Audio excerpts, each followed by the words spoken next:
Good morning, students. So, in the previous video, I had sent you the explanation for modal auxiliaries to the point where we discuss what are the rules for modal auxiliaries. So, a brief of the same. Modal auxiliaries are helping verbs basically. So, auxiliary verbs are helping verbs. There are two kinds, primary auxiliaries and modal auxiliaries. Primary auxiliaries, be, have, and do. They are used to form tenses, active and passive voices, questions and the negatives. They change their form according to the tense, number, and person of the subject. She is cooking, they are to be honored this week. She has worked hard whole week, etc. etc. So, primary auxiliaries are the verbs which change their meaning, which change their form to show tenses, active passive voices, etc. The next set is we have modal auxiliary. Modal auxiliaries are a set of those words which show different meanings such as permission, ability, possibility, necessity, certainty, obligation, etc. Certain words like can, could, shall, should, may, might, must, will, would, ought to, and need to are modal auxiliary verbs. They show these kind of situations: permission, possibility, ability, necessity, certainty, and obligation. So they do not change their forms. Yes, so for example, he may come tonight. This is a possibility. He may come, he might not come. You are weak in the subject, you out to see a teacher. This is an advice. And then similarly, permission. Next, we have the rules for modal auxiliaries as to where we use them. First rule is they are always, because auxiliary verbs are helping verbs, they cannot exist in a sentence without the main verb. So they are never used alone. The main verb remains in the base form. And the modals, they are only used alone when a context has been set already. So like in this sentence, Priya can cook well, so can I. So if we just use the sentence so can I individually, this won't make any sense because the context is set here. So always there will be a context and then there will be a modal auxiliary verb. Auxiliary verbs cannot be used without any context or without any main verb. Beginning today's lecture with the uses of modals, the first pair of words that we have is can and could. The first difference between can and could is that can is used to show ability and could is used to show the past tense of can. This is the first major difference. For example, if I say I can play guitar, in past tense, if I have to say that I could play guitar when I was in school, the first sentence means I can generally play guitar. I can still play guitar. मैं अभी भी guitar बजा सकती हूँ.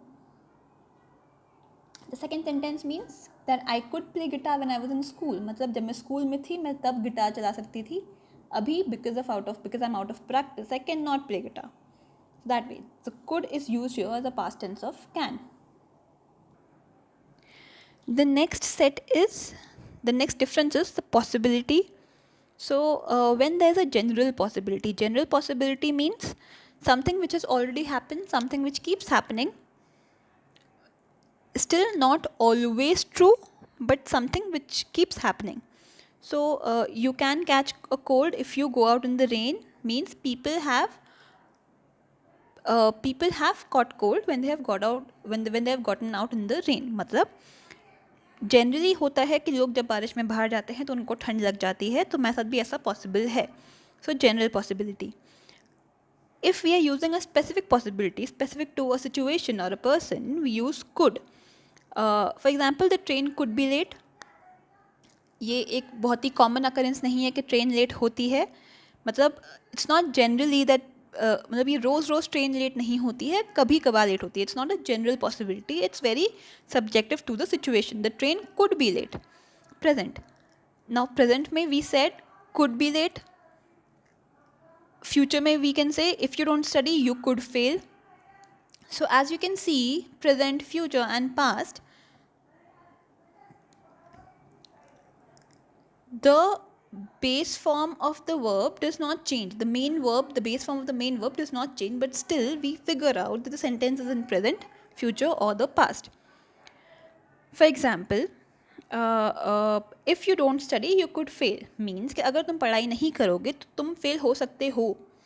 This is a future possibility.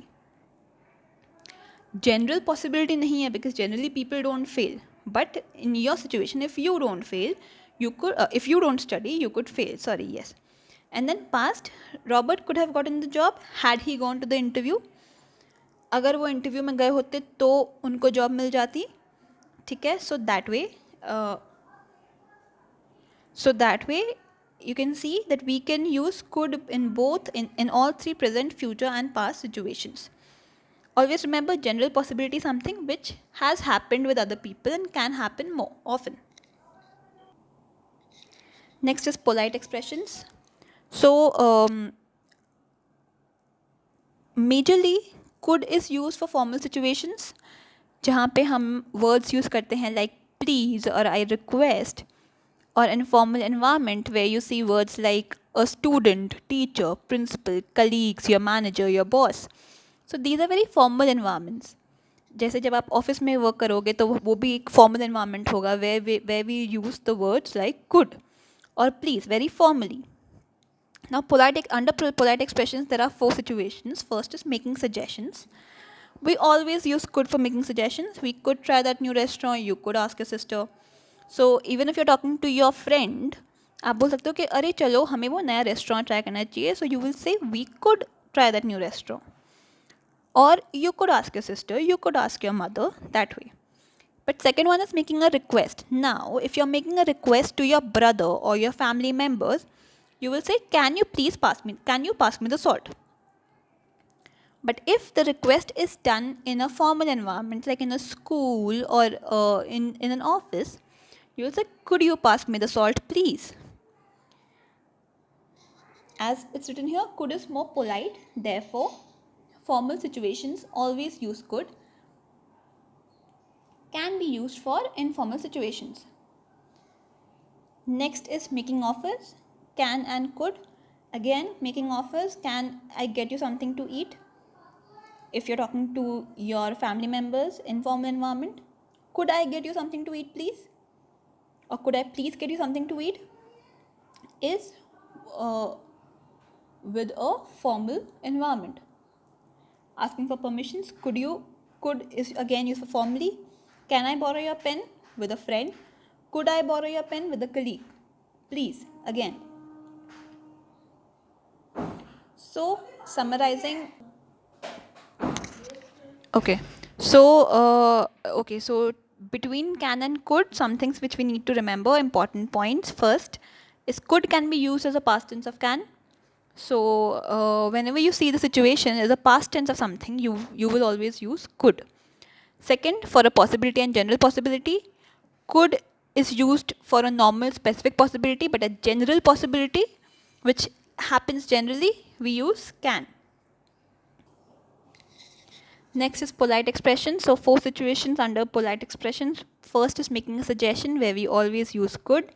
Second is making a request, where we use for informal situations, we use can. For formal situations and where the words like please are used, we use could.